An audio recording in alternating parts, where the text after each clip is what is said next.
얕은 물에 사는 열대 산호는 일반적으로 주산셀라라고 불리는 광합성 조류와 공생합니다. 광합성을 하는 동안 주산셀라에 의해 탄소는 고정되며 그중 50에서 90%가 몇 시간 내에 산호로 이동합니다. 산호가 이용할 수 있는 질소의 60% 이상이 이러한 자가 영양을 통해 재활용될 수 있다고 하지만 새로운 공급원의 유입 없이는 내부 재활용이 무한정 진행될 수 없다는 것은 분명합니다.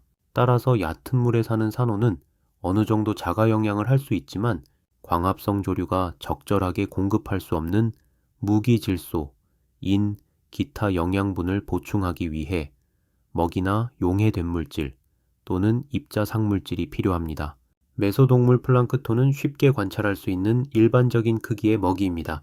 부화한 알테미아 또는 알테미아의 알은 종종 천연 플랑크톤의 대리 역할을 합니다. 갓 부화한 알테미아의 크기는 428에서 517 마이크로미터이고 수화된 알의 직경은 계통에 따라 220에서 285 마이크로미터이며 이들은 메소동물 플랑크톤 크기 범위에 속합니다. 산호는 상대적으로 비효율적인 플랑크톤 포식자로서 플랑크톤의 상당수가 포획되었다가 탈출하는 경우가 많습니다. 대부분의 산호는 밤에 먹이를 찾습니다.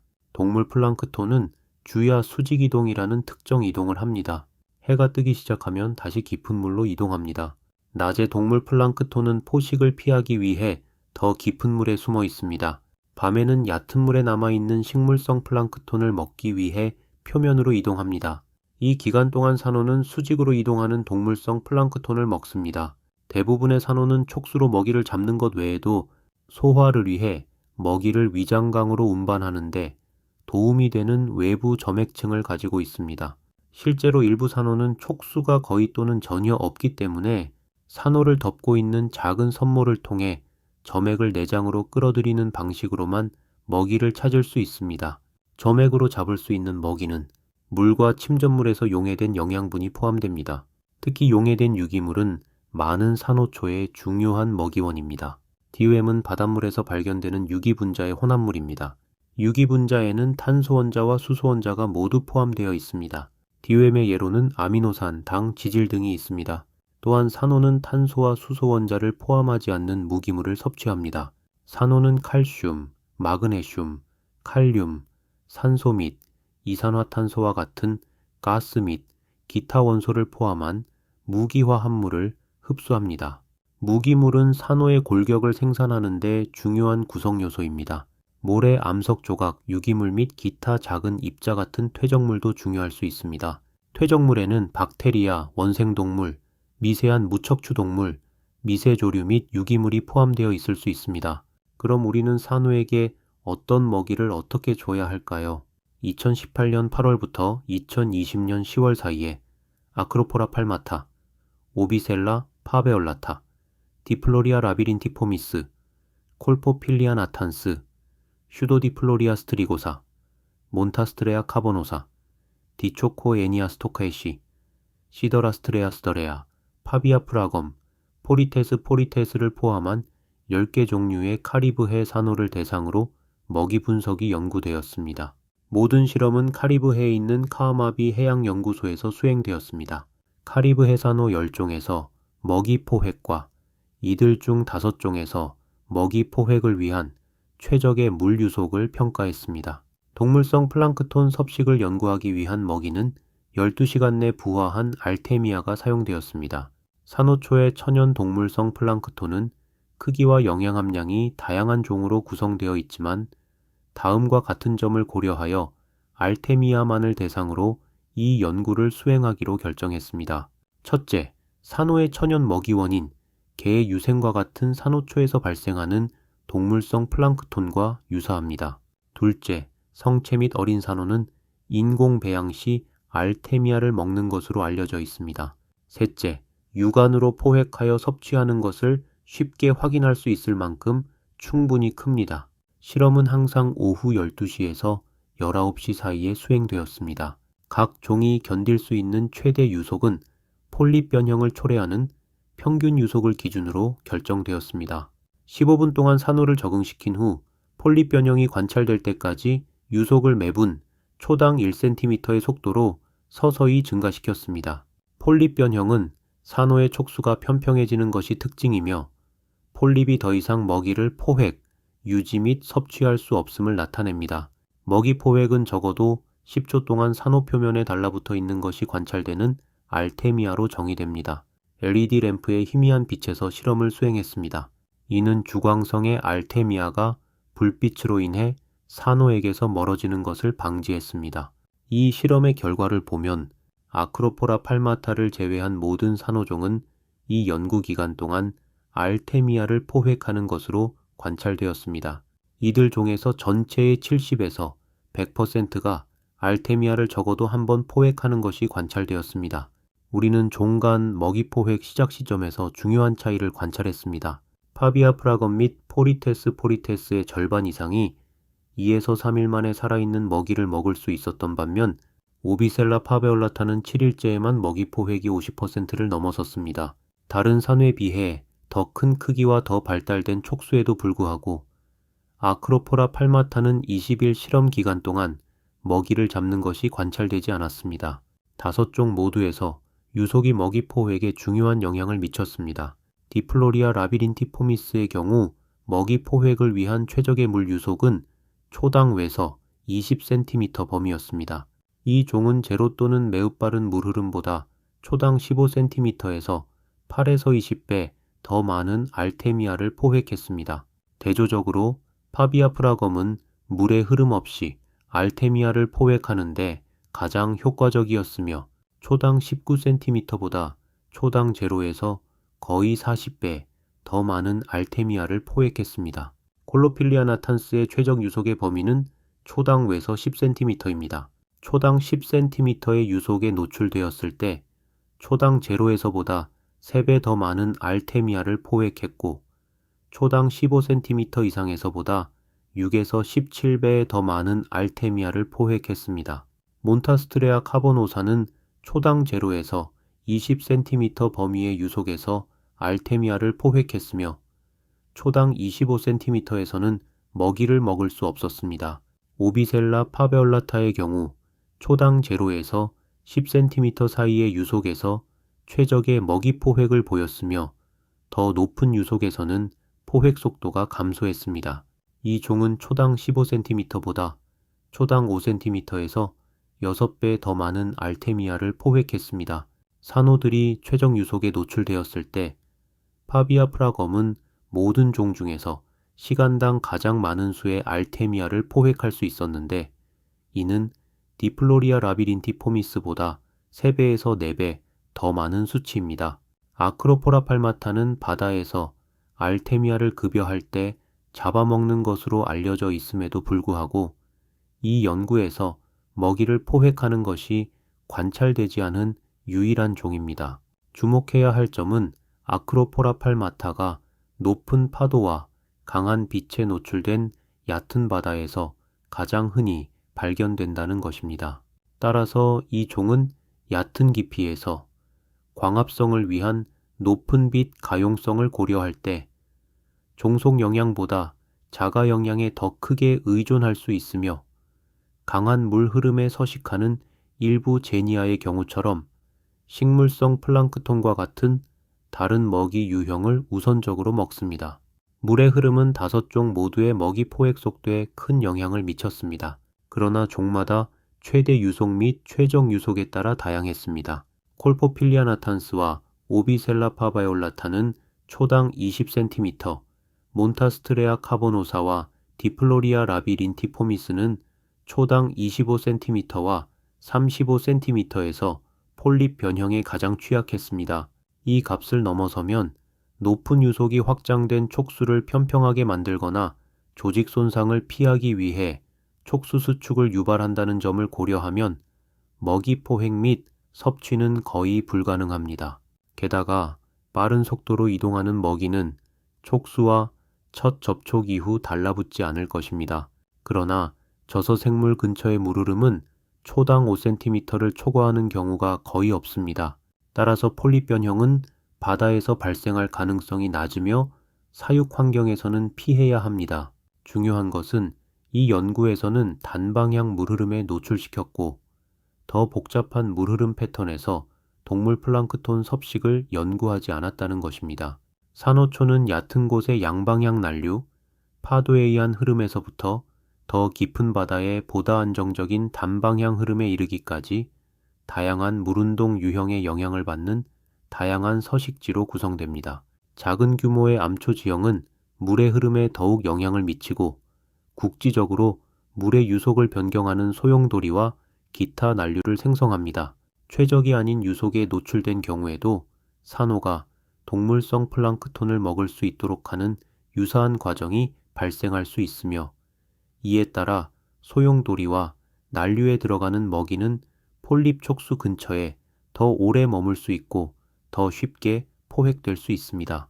초당 20cm 이하의 유속을 고려할 때 물 흐름이 종별 영향에 중요하다는 것을 관찰했습니다. 단방향 물 흐름 속도가 높을수록 일부 종에서는 먹이 포획 능력이 향상되었지만 다른 종에서는 먹이 포획 속도가 감소했습니다. 예를 들어 디플로리아 라비린티포미스와 콜포필리아 나탄스는 유속이 초당 제로보다 10에서 15cm로 증가했을 때 알테미아를 포획하는데 2배에서 10배 더 효과적이었던 반면 파비아프라검은 초당 19cm에 비하여 물 흐름 없이 먹이를 포획하는데 거의 40배 더 효과적이었습니다. 또한 각 종의 최적 유속에서 최대 먹이 포획 속도에 큰 차이를 기록했으며 디플로리아 라비린티포미스, 오비셀라 파바올라타 및 콜포필리아 나탄스가 6에서 9분마다 한 마리의 알테미아를 포획하는 것과 비교하여 파비아프라검은 2분마다 한 마리의 알테미아를 포획했습니다. 지금부터는 아크로포라의 먹이 섭식 연구에 대해 알아보겠습니다. 이 연구에서는 아크로포라 하이어신더스, 아크로포라 로리페스, 아크로포라 밀레포라, 아크로포라 테누이스에 대한 완전 광영양 처리에 비교하여 첫째, 풍부한 로티퍼, 둘째, 역과되지 않은 해수, 셋째, 미립자 먹이의 3가지 종속 영양 먹이 효능을 평가했습니다. 아크로포라 하이어신더스, 아크로포라 로리페스, 아크로포라 밀레포라, 아크로포라 테누이스의 산호 표본은 그레이트 베리어 리프의 트렁크 리프에서 채집되었습니다. 산호는 호주 타운즈빌에 있는 호주 해양과학연구소의 국립해양 시뮬레이터 시설로 옮겨졌고 실외 조건에서 햇빛이 드는 최고 수온 28도의 유수형 탱크에 사육되었습니다. 실험은 93일 동안 진행되었습니다. 역과되지 않은 해수는 아질산 및 질산의 양이 더 높은 것으로 나타났습니다. 조류 색소, 엽록소A 및 페오필은 상당히 높은 농도로 존재했습니다. 또한 박테리아 크기의 세포와 바이러스 크기의 입자양이 더 많은 것으로 나타났습니다. 93일 후 아크로포라 하이어신더스는 모든 항목에서 78% 이상의 높은 생존율을 보였습니다. 아크로포라 테누이스는 특히 미립자 사료 및 여과된 해수 처리에서 모든 종 중 생존율이 가장 낮았습니다. 성장은 모든 종에 대해 자연 해수 처리에서 가장 높았습니다. 여과된 해수 처리는 아크로포라 하이어신더스, 아크로포라 로리페스 및 아크로포라 밀레포라가 가장 낮은 성장률을 기록한 반면 미립자 사료 처리는 아크로포라 테누이스가 가장 낮은 성장을 기록했습니다. 자연 해수는 아크로포라 로리페스, 아크로포라 밀레포라 및 아크로포라 테누이스가 가장 높은 생존율과 결합을 보였습니다. 산호 결합은 이웃 가지가 서로를 향해 성장하고 접촉 시 융합하여 하나의 더 큰 군체를 형성하는 것을 말합니다. 결합 후 성장은 단일 폴립보다 더 빠르게 성장할 수 있습니다. 이는 더 큰 에너지 저장 공간과 향상된 광합성 및 외부 먹이 포획을 위한 더 넓은 공간으로 인해 더 많은 먹이 포획으로 이어지기 때문입니다. 실제로 경산호의 생존율은 산호의 크기와 결합에 따라 크게 증가하는 것으로 나타났습니다. 결과를 직접 비교하는 것은 어렵지만 자연 해수 처리는 이전 종속 영양에 비해 분명히 상당한 이점을 제공했습니다. 예를 들어 이전에 발표된 연구에서 농축되지 않은 알테미아를 먹인 아크로포라 테누이스는 현재 연구에서 자연 해수 처리를 받은 개체에 비해 더 낮은 전체 표면적을 얻었습니다. 자연 해수 처리의 생리학적 결과는 먹이 방식이 역과되지 않은 원시 해수의 특성을 모방하도록 노력해야 함을 나타냅니다. 대부분 종에서 역과된 해수 처리가 가장 낮은 생존율, 성장 및 결합 속도가 기록되었습니다. 여기에는 아크로포라 밀레포라의 성장 감소뿐만 아니라 아크로포라 밀레포라 및 아크로포라 테누이스의 부분적인 콜로니 폐사율로 인한 결합 콜로니의 감소도 포함되어 있습니다. 먹이를 먹지 않은 경산회에서 낮은 생존율과 성장이 나타났으며 이러한 결과는 산호 발달은 광합성만으로는 부족하다는 것을 나타냅니다. 이러한 발달 지체는 광합성에서 유래된 탄소의 인지질 및 아미노산과 같은 영양소가 제한되어 있기 때문일 가능성이 높습니다. 이들 영양소는 장기 발달 및 골격 형성에 중요하며 주로 외부 먹이를 통해 얻어야 합니다. 흥미롭게도 자연해수 처리에 대한 우수한 성장 및 결합 결과는 총 지질 함량에 반영되지 않았으며 이는 먹이에 관계없이 지질을 일정한 수준으로 유지한다는 것을 나타냅니다. 산호에 대한 이전 보고서에 따르면 광합성이 최대일 때 영양분은 지질 비축보다는 조직 및 골격 성장으로 향하게 됩니다.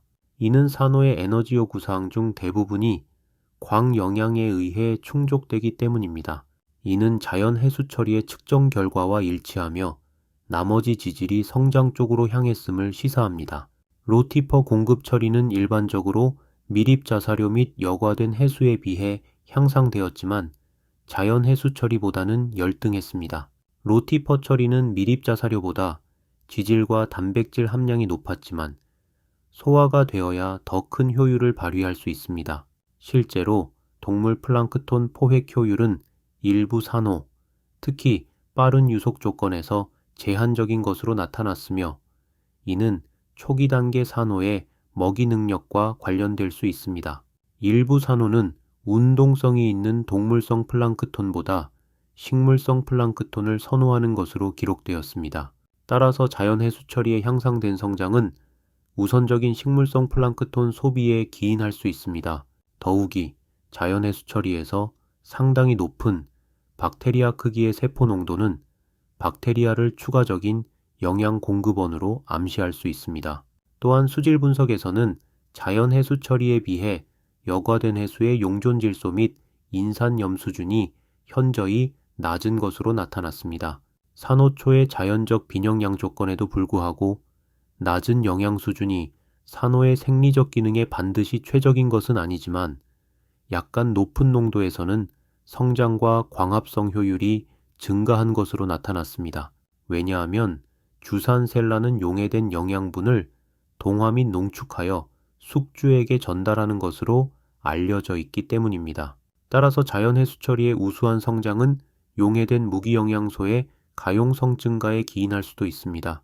두 경우 모두 플랑크톤 또는 물로부터 직접 흡수되는 자연 해수 처리에서의 영양분 획득은 분명히 개선된 영양 프로필뿐만 아니라 아크로포라의 증가된 생존, 성장 및 발달을 촉진합니다. 두 연구를 종합해보면 산호에게 먹이를 주는 것은 분명 광합성으로만 성장하는 것보다 좋은 결과를 나타냅니다. 먹이를 포획하는 능력은 종마다 다르며 이때 너무 빠른 수류는 산호가 먹이를 잡아먹지 못하는 결과를 초래할 수 있습니다. 수조에서는 수류 모터를 피딩 모드로 전환한 후에 먹이를 주는 것이 산호의 먹이 포획 효율을 높일 수 있을 것입니다. 산호는 알테미아나 로티퍼 정도의 큰 먹이도 먹을 수 있으나 입자가 작을수록 생존 및 성장에 긍정적 영향을 미칠 것입니다. 수조에서는 플랑크톤의 주야 수직 이동이 일어나지 않기 때문에 야간에 먹이를 줄 필요가 없습니다. 감사합니다. 슬로였습니다.